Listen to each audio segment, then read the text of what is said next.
اب آئیے لیلۃ القدر، انا انزلناہ فی لیلۃ القدر، اس قدر سے مراد کیا ہے؟ اس کے ضمن میں تین آراء ہیں کہ جو ملتی ہیں، دو بہت مشہور ہیں، تیسری ذرا ایک شاذ رائے ہے، لیکن یہ کہ بہرحال وہ بھی میں چاہتا ہوں کہ آپ کے علم میں آ جائے۔ قدر سے مراد ایک تو یہ ہے کہ یہ تقدیر الامور، یہ گویا کہ تقدیر کی رات ہے۔ لیلۃ القدر یعنی وہ رات جس میں تقدیر الامور، تمام معاملات جو ہیں ان کا معاملہ طے کر دیا جاتا ہے۔ تو ایک رائے تو میں نے عرض کی کہ قدر سے مراد تقدیر، کہ یہ رات جو ہے تقدیر الامور کی رات ہے، تمام جو امور ہیں ان کے مقادیر، ان کی تعیین، ان کے بارے میں اللہ تعالیٰ کے احکام جو ہے ان کا ایشو ہو جانا۔ ایک رائے یہ ہے کہ یہ قدر سے مراد ہے قدر و منزلت، اونچا رتبہ، علو شان، منزلہ اور شرف۔ اب اس کی تائید ہوتی ہے، معلوم ایسا ہوتا ہے کہ یہ دونوں باتیں تو بیک وقت جو ہے مراد ہیں، اسی لیے میں نے کہا یہ دونوں اقوال بہت مشہور بھی ہیں،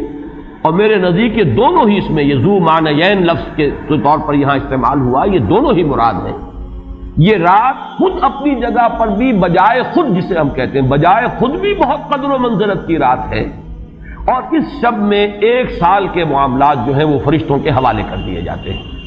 اس اعتبار سے اس کو کہا گیا لیلہ مبارکہ، انا انزلناہ فی لیلۃ مبارکہ، یہ خود مبارک ہے، اس کے اندر برکتیں ہیں، اس کے اندر عظمت ہے، اس کی اپنی شان بلند ہے، علو مرتبت کی حامل ہے یہ رات۔ یہ دو مفہوم جو ہے جب تو میں نے جیسا کہ عرض کیا یہ تو بہت کثرت کے ساتھ ہیں اور یہی زیادہ مشہور بھی ہیں۔ ایک تیسرا مفہوم جو شاذ ہے جو لیا گیا قدر سے، کہ قدر کا ایک مفہوم ہے تنگی کا بھی، جیسے کہ سورۃ الفجر میں ہم پڑھ چکے ہیں، فَأَمَّا الْإِنسَانُ إِذَا مَا ابْتَلَاهُ رَبُّهُ فَأَكْرَمَهُ وَنَعَّمَهُ فَيَقُولُ رَبِّي أَكْرَمَنِ وَأَمَّا إِذَا مَا ابْتَلَاهُ فَقَدَرَ عَلَيْهِ رِزْقَهُ فَيَقُولُ رَبِّي أَهَانَنِ۔ انسان کا معاملہ عجیب ہے کہ جب اس کا رب اس کا امتحان لیتا ہے، اسے آزماتا ہے، نعمتیں دے کر، عزت دے کر، تو کہتا میرے رب نے مجھے عزت دے دی، اور جب اس کا رب اس کو آزماتا ہے اس پر رزق کو تنگ کر کے، تو وہ کہتا میرے رب نے مجھے ذلیل کر دیا۔ تو یہاں پر جو تنگی کا مفہوم ہے قدر میں، تو ایک مفہوم یہ لیا گیا ہے کہ یہ لیلۃ القدر لیلۃ الضیق ہے، اور یہ اس لیے کہ اس زمین پر اتنی کثرت سے، اتنی کثیر تعداد میں فرشتے نازل ہوتے ہیں کہ تنگی پیدا ہو جاتی ہے۔ اب اس کے بعد سوال پیدا ہوتا ہے کہ یہ رات جو ہے مخفی کیوں رکھی گئی؟ تعین کے ساتھ کچھ معلوم نہیں، یہ رات کون سی رات ہے؟ کون سی رات ہے اس کا جواب تو میں بعد میں دوں گا کہ اس میں جو آراء ہیں مختلف، لیکن یہ کہ اس کو کیوں مخفی رکھا گیا، اس پر کچھ پیاری باتیں ہیں جو مفسرین نے کہی ہیں۔ پہلی بات تو یہ کہ جتنی عظیم چیزیں ہیں ان سب کو مخفی رکھا گیا۔ قیامت کب آئے گی؟ مخفی ہے، آئے گی یہ یقینی ہے، کب آئے گی؟ یہ تو ان امور میں سے ہے کہ جس کا علم نبی اکرم صلی اللہ علیہ وسلم کو بھی نہیں دیا گیا، جبرائیل کو بھی نہیں دیا گیا۔ چنانچہ حدیث جبرائیل میں واضح طور پر الفاظ موجود ہیں، وَمَا الْمَسْئُولُ عَنْهَا بِأَعْلَمَ مِنَ السَّائِلِ، کچھ معلوم نہیں، نہ سائل کو معلوم نہ مسئول کو معلوم قیامت کب آئے گی۔ اسی طرح بعض روایات میں جو آتا ہے اس میں اعظم، اللہ کا ایک نام ایسا ہے کہ اس کے واسطے سے اللہ سے جو بات مانگی جائے وہ رد نہیں ہو، لیکن وہ کون سا نہیں بتایا گیا۔ اقوال ہیں، اندازے ہیں، حی و قیوم پر زیادہ، الحی القیوم پر زیادہ لوگوں کا جو ہے وہ اجماع ہوا ہے، لیکن یہ کہ یقین سے نہیں کہہ سکتے۔ تو اسی میں اس کو بھی نوٹ کر لیجئے کہ اس کو مخفی رکھا گیا ہے لیلۃ القدر کو۔ لوگ زیادہ سے زیادہ محنت کریں، زیادہ سے زیادہ مشقت کریں، اس کے لیے جو بھی اس کی قدر و منزلت سے کسی درجے میں آگاہ ہے، وہ اگر معین ہی ہو جاتا کہ ایک شب یہ ہے تو پھر تو سب کے سب اس رات میں محنت کر لیتے، باقی راتیں جو ہیں وہ پھر سونی اور ویران گزرتی۔ لیکن یہ کہ مطلوب یہ ہے کہ زیادہ سے زیادہ راتیں آباد ہوں، زیادہ سے زیادہ راتوں میں ذکر ہو، عبادت ہو، دعا ہو، اس لیے اس کو مخفی رکھا گیا، یہ حکمت ہے۔ اس میں بھی ایک عجیب نکتہ ہے جو امام راضی رحمۃ اللہ علیہ نے بیان کیا ہے، اور حوالہ اگرچہ نہیں دیا اس حدیث کا، لیکن ایک روایت کے حوالے سے بات بیان کی ہے کہ اس کے ظاہر نہ کرنے میں بھی اللہ کی ایک شفقت اور رحمت ہے بندوں کے حق میں، اس لیے کہ اس کی قدر جتنی زیادہ ہے اتنی ہی اس کی ناقدری پر سزا ہوگی۔ اگر معلوم ہو کہ یہ شب ہے اور اس کی ناقدری کو انسان کرے تو گویا کہ پھر وہ اتنا ہی زیادہ مورد عقاب اور مورد سزا بن جائے گا۔ اس کے لیے ایک بڑا پیارا واقعہ نقل کیا امام راضی نے کہ حضور صلی اللہ علیہ وسلم حضرت علی رضی اللہ تعالی عنہ ایک روز مسجد میں داخل ہوئے، ساتھ ہی آئے ہیں، دیکھا کہ ایک شخص سو رہا ہے، نماز کا وقت ہو چکا تھا۔ حضور نے حضرت علی سے فرمایا کہ اسے جگا دو، اسے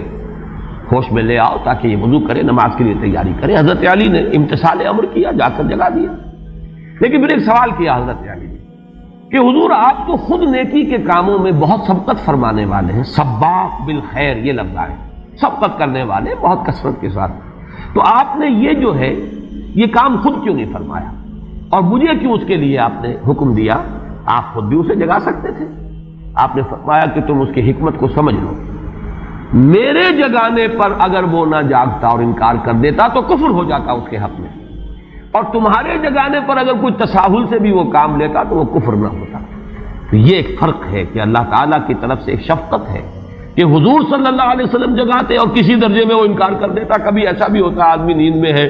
اور وہ کہتا جاؤ جاؤ مجھے آرام کرنے دو، تو اگر میرے ساتھ یہ معاملہ ہوتا تو وہ کفر کے درجے کو پہنچ جاتی بات، لیکن اگر تمہارے ساتھ یہ معاملہ ہو بھی جاتا تو اس درجے شدید نہ ہوتا۔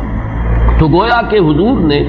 اس شخص پر شفقت کے اعتبار سے یہ شکل اختیار کی کہ خود نہیں جگایا، بلکہ یہ کہ حضرت علی رضی اللہ تعالیٰ عنہ کو حکم دیا کہ اسے جگا دو۔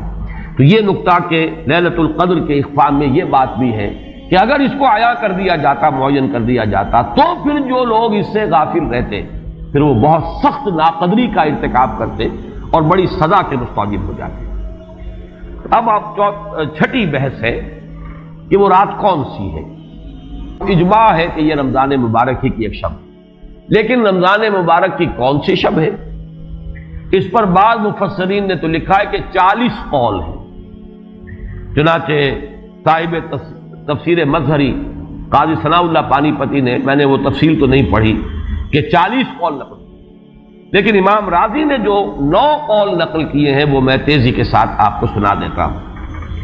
ابن رزین رحمہ اللہ کا قول یہ ہے کہ رمضان کی پہلی شب ہے۔ حضرت حسن بصری رحمت اللہ علیہ یہ ہے تابعین میں سے، اس لیے میں رضی اللہ عنہ نہیں کہہ رہا، رحمت اللہ علیہ۔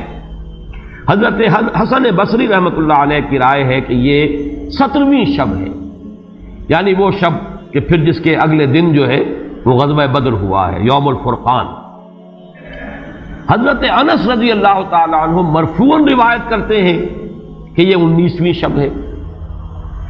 محمد بن اسحاق جو بہت بڑے سیرت نگار ہیں حضور کے، ان کا قول ہے کہ یہ 21ویں شب ہے۔ حضرت عبداللہ ابن عباس رضی اللہ تعالی عنہما سے قول جو ہے مروی ہے کہ یہ 23ویں شب ہے۔ حضرت عبداللہ ابن مسعود رضی اللہ تعالی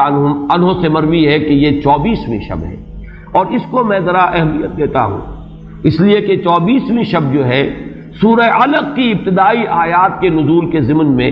کچھ حساب کتاب کے جوڑنے سے 24ویں اور 25ویں شب کا بھی معاملہ جڑتا ہے، جو کہ میں نے آپ کو سورہ علق کے درس کے دوران بتایا تھا۔ اس کے بعد حضرت ابو ذر غفاری رضی اللہ تعالیٰ عنہ کا قول ہے کہ یہ 25ویں شب ہے۔ اس کے بعد حضرت ابی ابن کعب رضی اللہ تعالیٰ عنہ کا قول ہے، یہ وہ ہے جن کو کہ حضور نے خود فرمایا کہ اقرأہم ابی ابن کعب، قرآن مجید کے سب سے بڑے قاری حضرت ابی ابن کعب ہے رضی اللہ تعالیٰ عنہ، اور ان کے بھی سینے پر آپ نے تھپکی دی تھی کہ ایک سوال کیا آپ نے کہ سب سے عظیم سورت کون سی ہے،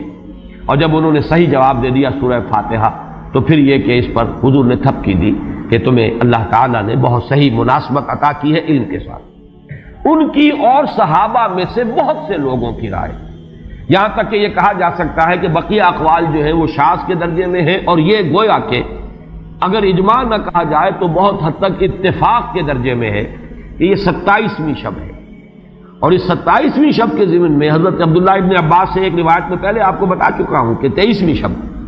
لیکن 27ویں شب کے ضمن میں جو مختلف روایات حضرت عبداللہ ابن عباس رضی اللہ تعالی عنہما سے مروی ہیں، ان میں بھی کچھ لطیف نکات ہیں، وہ میں بعد میں بیان کروں گا۔ اس کے بعد ایک شاذ قول اور بھی ہے کہ یہ 29ویں شب ہے۔ تو یہ گویا کہ 9 ہے اقوال، جن میں سے بعض جلیل القدر صحابہ کے ہیں، عبداللہ ابن مسعود، ابو ذر غفاری، ابن عباس، ابی ابن کعب، لیکن یہ ہے کہ سب سے زیادہ جو اتفاق اگر اجماع نہ کہا جائے تو 27ویں شب پر ہے۔ اللہ تعالی ہم سب کو